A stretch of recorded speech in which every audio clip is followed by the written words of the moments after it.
Hey everyone, in this tutorial, I'll show you how to run C++ in VS Code in 2026. To run C++ code successfully, you'll need VS Code, the C++ extension, and a compatible C++ compiler installed on your computer. So let's get started. First, open VS Code and create a new folder for your C++ project. Inside that folder, create a C++ source file and save it with the appropriate file extension. Next, open the Extensions view and search for the official C++ extension from Microsoft.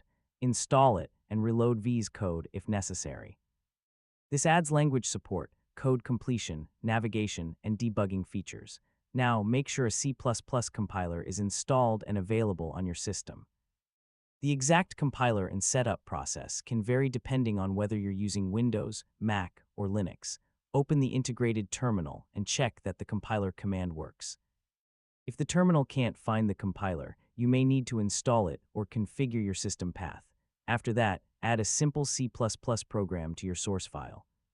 Save the file, then use the compiler command in the terminal to build it into an executable program. Once compilation succeeds, run the resulting program from the terminal.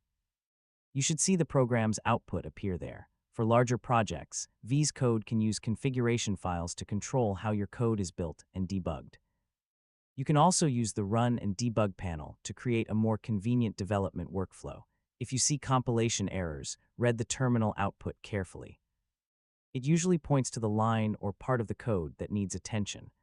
Fixing one error at a time is usually the easiest approach, and that's how to run C++ in VS Code.